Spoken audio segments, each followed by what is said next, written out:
Assalamualaikum. Di sini saya akan menjelaskan tentang etika bisnis dalam Islam.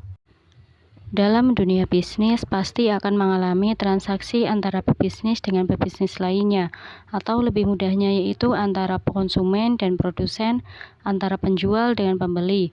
Dalam menjalankan bisnis dalam Islam ada aturan-aturan yang harus dipatuhi agar bisnis yang dijalankan itu sah secara hukum syariat Islam. Dalam banyaknya ayat Al-Quran dan hadis yang memberi pengajaran cara bisnis yang benar dan praktik bisnis yang salah, bahkan menyangkut hal-hal yang sangat kecil. Pada dasarnya, kedudukan bisnis dan perdagangan dalam Islam sangat penting. Prinsip-prinsip dasar dalam perdagangan tersebut dijadikan referensi utama dalam pembahasan-pembahasan kegiatan ekonomi lainnya.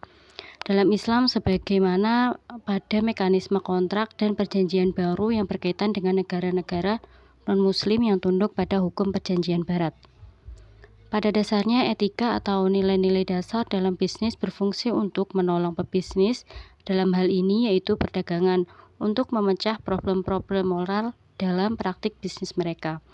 Oleh karena itu, dalam rangka mengembangkan sistem ekonomi Islam, khususnya dalam upaya revitalisasi perdagangan Islam sebagai jawaban bagi kegagalan sistem ekonomi, baik kapitalisme maupun sosialisme, menggali nilai-nilai dasar Islam tentang aturan perdagangan bisnis dari Al-Quran maupun As-Sunnah merupakan suatu hal yang harus dilakukan. Secara etimologi, etika atau etis yang berasal dari bahasa Yunani etikos mempunyai salah satu artinya, yaitu pertama, sebagai analisis konsep-konsep terhadap apa yang harus, mesti, tugas, aturan moral, benar, salah, wajib, tanggung jawab, dan lain-lain. Dan dalam ajaran Islam, etika dalam bahasa Arab yaitu khulukun, yang artinya tabiat atau budi pekerti. Sedangkan bisnis dalam Al-Quran biasanya menggunakan kata tijarah yang artinya perdagangan atau berniaga. Jadi etika bisnis adalah norma-norma atau kaidah etik yang dianut oleh pebisnis, baik sebagai institusi atau organisasi, maupun dalam interaksi bisnisnya dengan stakeholdernya. Dan dapat didefinisikan bahwa etika bisnis Islam adalah perangkat nilai tentang baik, buruk, benar, salah, dan halal haram dalam dunia bisnis berdasarkan pada prinsip-prinsip moral yang sesuai dengan syariat. Dasar hukum etika bisnis Islam terdapat pada surat An-Nisa ayat 29 yang artinya, hai orang-orang yang beriman, janganlah kamu saling memakan harta sesamamu dengan jalan yang batil, kecuali dengan jalan perniagaan yang berlaku dengan suka sama suka di antara kamu. Dan janganlah kamu membunuh dirimu. Sesungguhnya Allah adalah Maha Penyayang kepadamu. Larangan membunuh diri sendiri mencakup juga larangan membunuh orang lain, sebab membunuh orang lain berarti membunuh diri sendiri, karena umat merupakan suatu kesatuan. Prinsip-prinsip etika bisnis dalam Al-Quran.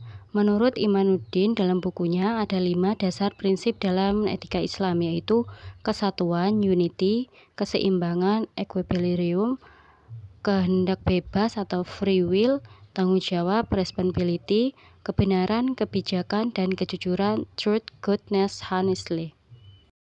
Yang pertama yaitu kesatuan, tauhid atau unity.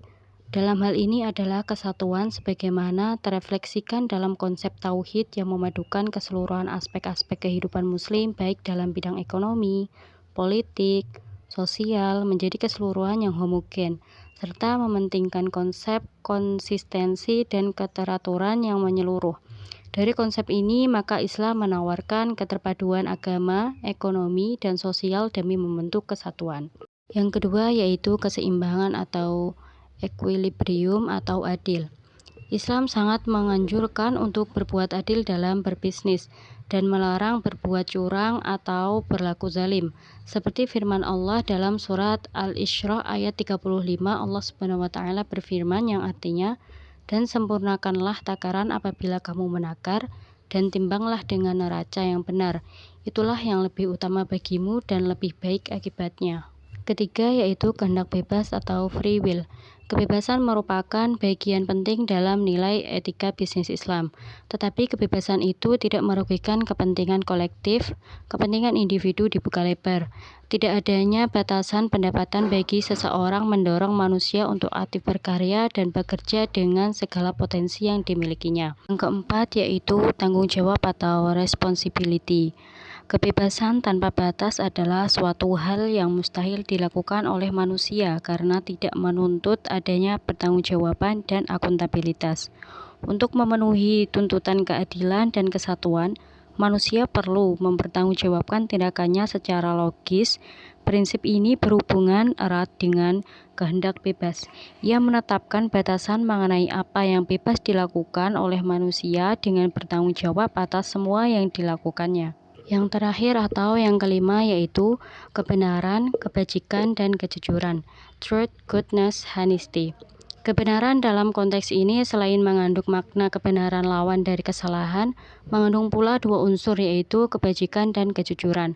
Dalam konteks bisnis, kebenaran dimaksudkan sebagai niat, sikap, dan perilaku benar yang meliputi proses akad atau transaksi, proses mencari atau memperoleh komoditas, pengembangan, maupun dalam proses upaya meraih atau menetapkan keuntungan. Panduan Rasulullah dalam etika bisnis. Rasulullah Shallallahu Alaihi Wasallam sangat banyak memberikan petunjuk mengenai etika bisnis, di antaranya yaitu prinsip kejujuran, tidak melakukan sumpah palsu, ramah tamah, tidak menjelekkan bisnis orang lain, tidak melakukan ihtikar atau penumpukan barang, membayar upah sebelum kering keringat karyawan, tidak memonopoli atau menguasai bisnis secara pribadi, tidak boleh melakukan bisnis dalam kondisi eksisnya bahaya atau mudarat yang dapat merugikan dan merusak kehidupan individu dan sosial. Yang terakhir yaitu saya akan memberikan contoh tentang etika bisnis Islam. Contohnya yaitu seorang pedagang tidak boleh memasang wajah garang atau galak kepada pembeli, agar pembeli tidak merasa terintimidasi dengan penjual.